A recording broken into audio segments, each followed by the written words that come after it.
தளபதி விஜய் அவர்கள் அவருடைய கடைசி திரைப்படம் அப்படின்னு சொல்லப்படுற ஜனநாயகன் படப்பிடிப்புல பிஸியாக இருந்துட்டு இருந்தாரு. திடீர்னு பாத்தீங்கன்னா இந்த படப்பிடிப்பு, அதாவது விஜய் சாருடைய போர்ஷன் மட்டுமே இன்னும் 1 அல்லது 2 நாட்கள்ல முடிவடைய இருக்கா. இந்த செய்தி தளபதி ரசிகர்கள் மட்டுமல்ல, ஒட்டுமொத்த சினிமா ரசிகர்களுக்குமே பெரும் வருத்தத்தை கொடுத்தது. அதாவது விஜய் சாருடைய கடைசி படம், அதுவுமே கடைசி நாள் ஷூட்டிங் அப்படின்றது ரொம்பவே எமோஷனலான ஒரு விஷயம். ஆகையால தளபதி விஜய் அவர்களே தற்போது அந்த நாள் சீக்கிரமா வரக்கூடாது அப்படின்னு நினைத்து கொண்டும் இருக்காரு. அது மட்டும் இல்லாம தளபதி விஜய் அவர்களுமே ரொம்ப எமோஷனலானதாக சொல்லப்படுது. இந்த தகவல் படக்குழு தரப்புல இருந்து அண்மையில வெளியாச்சு.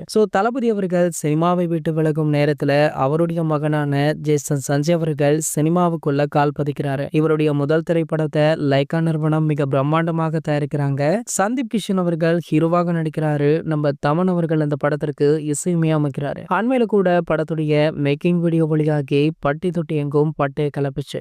ஜேசன் அவர்களுக்கு முதல் படம், அவர் எப்படி படத்தை எடுக்க போறார் அப்படின்னு பலருக்குமே கேள்விகள் இருந்த நிலையில இந்த மேக்கிங் வீடியோ வெளியாகி அந்த கேள்விகளுக்கு தரமான பதிலடியுமே கொடுத்திருக்கு. மேலும் சிறப்பான விஷயம் என்ன அப்படின்னு கேட்டீங்கன்னா, தன்னுடைய முதல் படத்திலேயே ஜேசன் அவர்கள் மிகப்பெரிய ரிஸ்க் ஒன்றை எடுக்கிறார். அதாவது இந்த திரைப்படத்துல கிட்டத்தட்ட 20 நிமிடத்திற்கு மேல ஒரு லாங் ஷாட் உள்ளதாக சொல்லப்படுது. அண்மையில சூர்யா சோரட நடிப்புல வெளியான ரெட்ரோ திரைப்படத்துல கூட கிட்டத்தட்ட 15 நிமிட லாங் ஷாட் ஒன்னு இருக்கும். அதனை விட நீளமாக இந்த படத்துல ஜேசன் சஞ்சய் அவர்கள் ஒரு லாங் ஷாட் வச்சிருக்காராம். இதற்காக அவர் ரொம்பவே மெனக்கட்டுள்ளதாக சொல்லப்படுது. கண்டிப்பாக இந்த லாங் ஷாட்டுக்காகவே அவருக்கு நிறைய விருதுகள் கிடைக்கும். அது மட்டும் இல்லாம புதிய கின்னஸ் சாதனைக்கான முயற்சிகளையுமே எடுத்திருக்காரு. ஆகையால தளபதியுடைய மகனுக்கு வாழ்த்துக்களுமே குவிஞ்சிட்டு இருக்கு. இது போன்ற சினிமா செய்திகளை பத்தி நீங்க உடனே தெரிஞ்சுக்க நம்மளுடைய தளபதி டாக்கிஸ் சேனலை மறக்காம சப்ஸ்கிரைப் பண்ணிக்கோங்க.